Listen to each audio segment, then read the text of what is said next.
Ooh.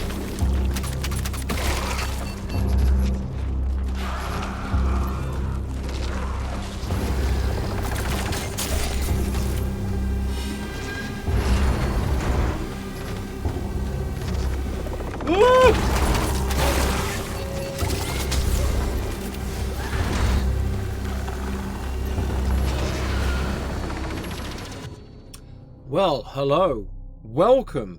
You're watching Headset VR. Welcome to the channel. Welcome to a brand new gaming video. Right, so Cronos, the new Dawn from Bloober Team, the same people who gave us Silent Hill 2 remake. And if you've been following along with the channel, you'll know I had a look at this one in VR a while back. And okay, it was brilliant in some places, but well, it was a bit rough. Some of the bits weren't so great, but now something's changed. And like I say, I wanted to come back to this one properly now, because with AFW and a full 6-off motion controls profile, we're in very different territory.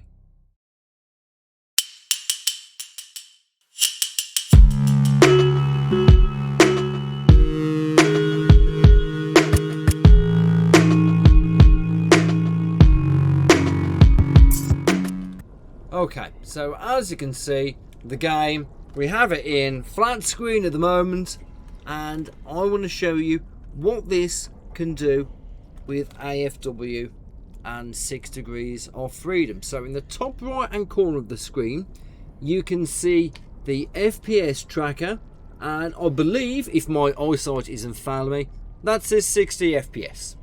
Now, just going into the settings. So if we go into display, there's an FPS limit. Let's turn it off.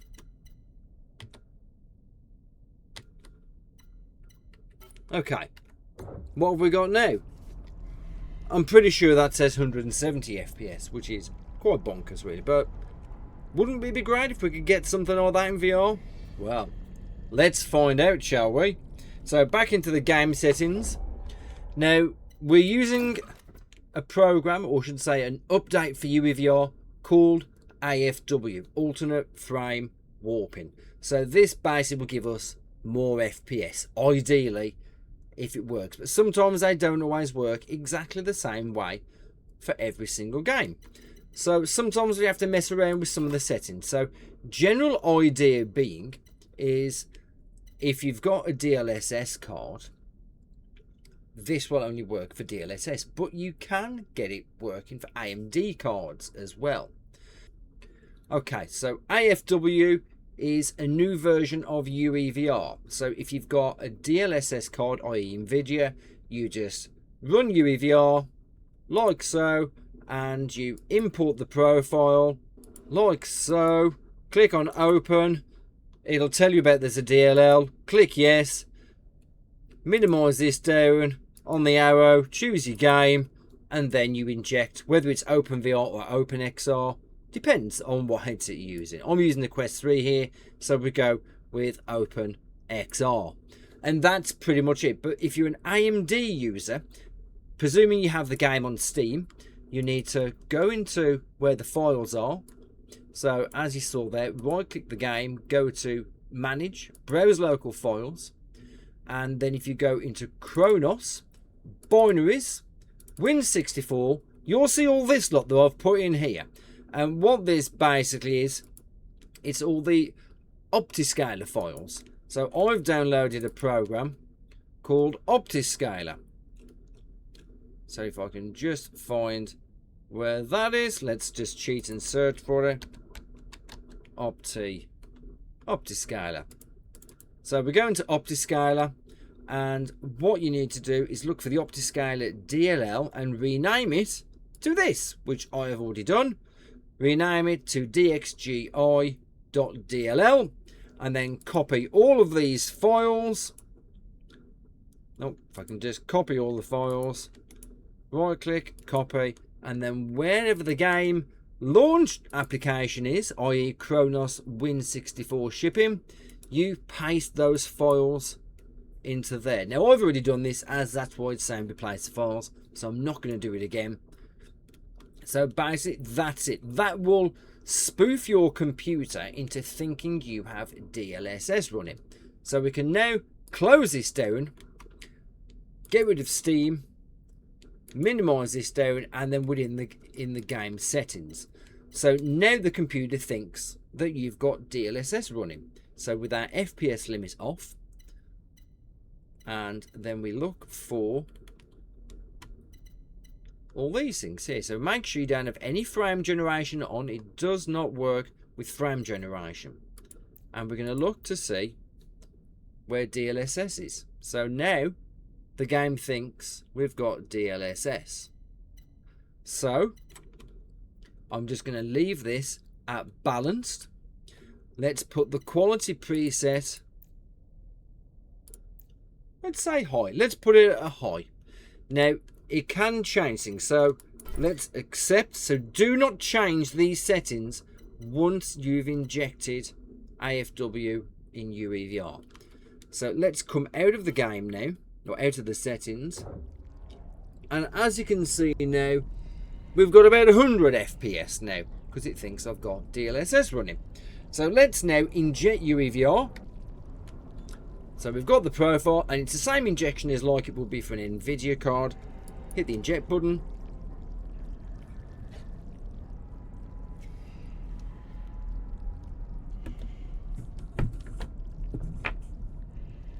Just wait a little while for it to finish injecting.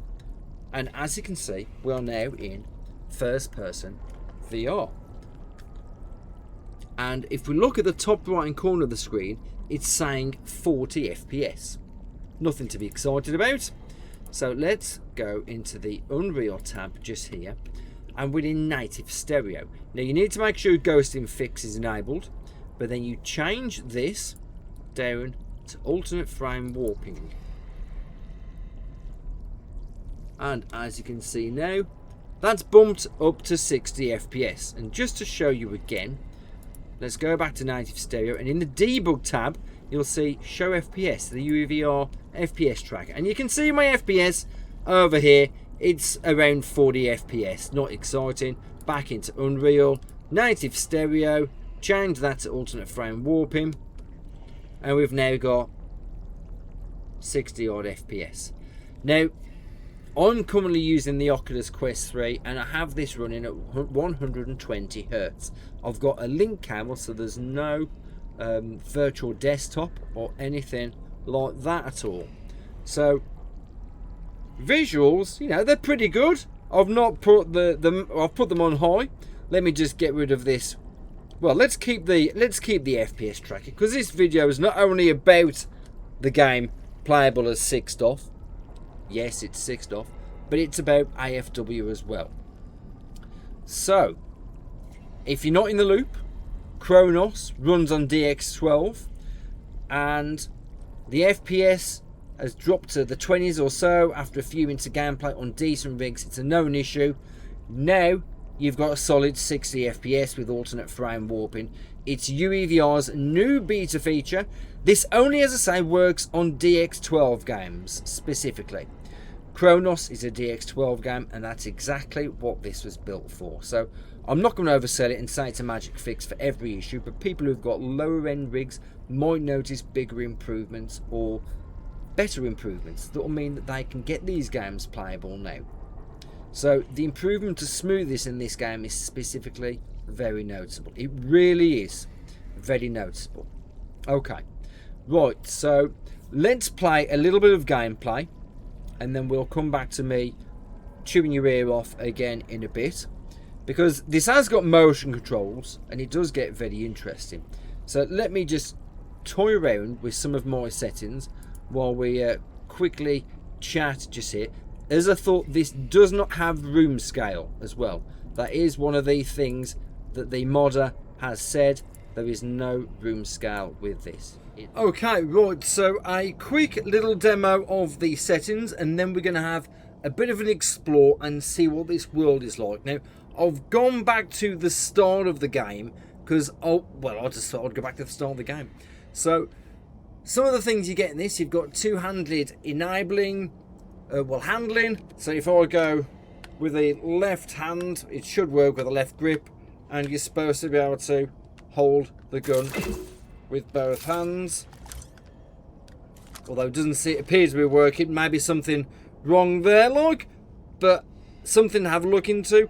You can also do a gesture punch, so if you just punch with the right stick with your right hand, it punches as well. Other than that, you can completely look around and see the world, and otherwise right grip behind the torch and you can turn the torch off. I mean, there might be one or two other things that I forget just off the top of my head, but let's go and have a little bit of an explore of this world.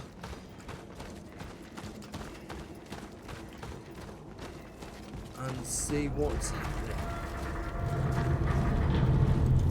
Because it's grimy, it's grisly, and I wanted to see this pretty much from the start, really. So it even drops into third for the cutscenes. And look how grim this is. It's about time they've actually got this properly in VR, proper sixed off, and proper immersion. I mean, this just feels great. I mean, it just looks so good as an Unreal Engine DX12 game.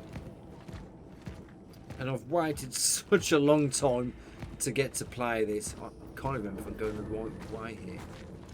Oh, I think I probably am.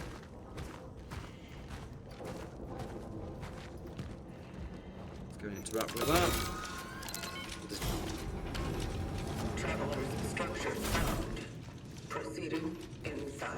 Okay, so what does sixed off actually feel like?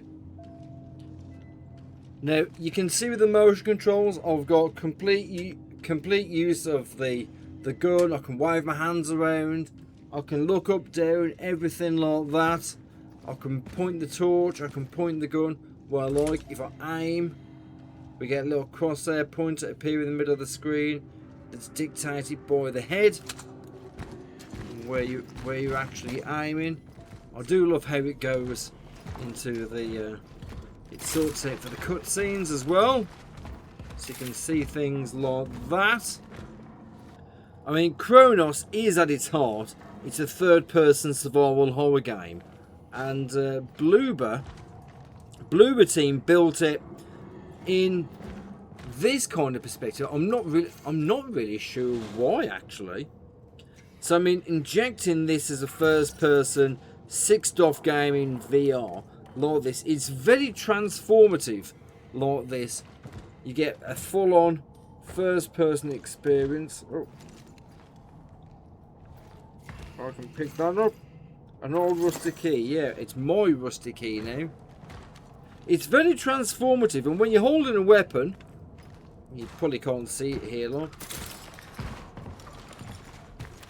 When you're holding a weapon like this in games in VR, actually physically holding it, it's moving it, aiming it, and you know, the world feels completely different.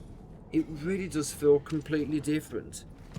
I mean, the scale of the environments, you know, this it hits harder. Oh, so does the smell from that toilet. In fairness, I mean, like I say, it has got little bits of jank to it. You know, it's not going to be perfect. It's a game that's not been made for VR, forced into VR, and we're playing it in a way that Bloober never actually made it to be, or made it for.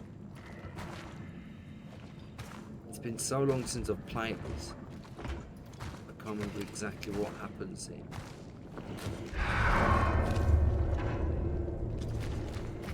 All these arms on the floor don't really bode well, do they? Oh.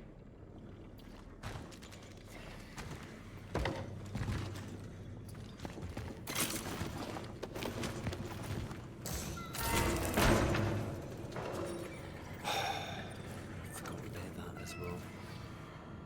Something just went out that door. Well, if it was a monster, it would have come after me. Or it's just made to scare scare you. But yeah, the atmosphere, as you can see, well, it's just great. I mean, this is literally in the beginning. You saw my little bit of gameplay. It's quite a bit further in, actually, where I was. But I wanted to try this, like I say, from the start.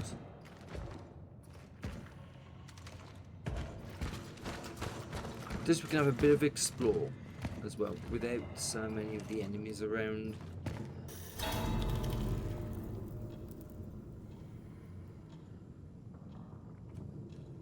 That's not creepy at all, is it? So yeah, like I say, I'm going to give this a few pros and a few cons. So let's start with the pros first. So AFW, as you can see here on the FPS tracker, it is giving me a solid 60 FPS. It's bounced up to 70 at some points as well. So it really does change the performance picture on this game. It's a DX12 heavy rendering game, and it stays really smooth. It's really stayed nice, smooth, and dead easy to play in VR without any hiccups whatsoever. So if you gave up on Cronos in VR because of stuttering, this is worth another look. It's definitely worth another look. Now you can play this way. And two, the atmosphere of a first-person horror, now that we've made it into a first-person horror game, is extraordinary. I mean, some of these little bits that I've completely forgotten have like just scared the bejesus out of me. Bloober Team build worlds that feel real and threatening, and in VR, that sense of scale and dread is amplified significantly. It's very, very good like that. It's very, very good. And three, the 6-off motion controls add genuine physicality to a game that wasn't designed for it. Raising a weapon, even though somehow it's gone transparent. I think we've got a bit of pass through here. Raising a weapon in your hand in this environment, it does something to the experience that a gamepad simply can't replicate. And I think it's time to meet something. I'm pretty sure I do remember you shitbag. Okay, so let's test the combat out on this fucker that's going to appear now.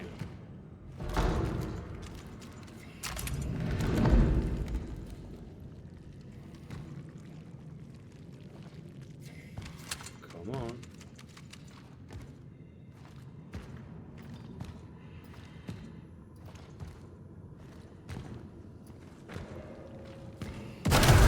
Here we go. Hi.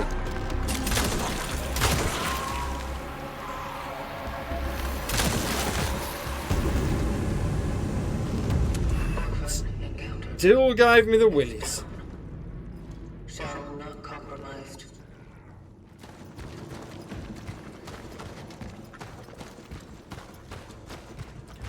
Jesus, you shit.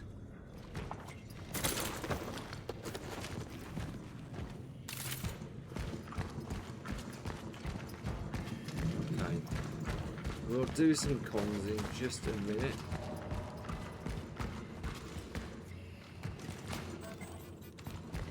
Let's see if we can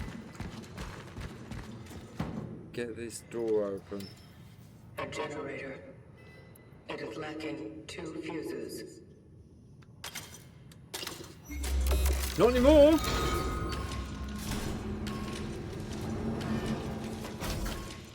We've got the door open. You've been watching Headset VR. This is Cronos the New Dawn, played with AFW and 6-off motion controls. And like I say, we're going to go through some cons now. So, setup is not trivial. It's quite... well, it's not like just pushing one button and it's all working. Sometimes UEVR VR profile configuration with AFW, it can be a little bit fiddly. graphic settings dialed in before injection. It's, you know, there's quite a lot to remember, and sometimes you might just forget. And there's a bit of faff involved. Worth it, but it's still a bit of faff. And 2, AFW is still in a beta stage at the moment. So, you know, there's no guarantees it's going to work 100%. You've got the potential for it to mess up, or bugs, or things like that, basically. I mean, it's mostly rock solid, but, you know, do expect the occasional glitch. Not game breaking, but it's just worth knowing. And number 3, the final one, some animations and camera transitions were not built with first person VR in mind. So cutscenes and certain movement transitions can sometimes be a bit disorientating, so keep your vignette settings handy. Right, so Cronos, the new Dawn, AFW, 6th off. You know, if you've bounced off this one before because of performance, I genuinely think it's worth another go. So pop your results in the comments section if you've given this a go using UEVR and AFW, and what headset you've used, what specs, which AFW actually did, you know, what AFW did for your frame rates. I do respond to every single comment, so, you know, let me know. Do me a solid, like I say, give us a thumbs up, subscribe, all that jazz, and if you found this helpful, you know what to do. So anyway, I'm going to say ta-da for now. Yeah, ta-da. So thanks for watching, and we'll see you again soon for another video. Take care, folks. Bye-bye for now. Bye-bye, bye-bye, bye-bye.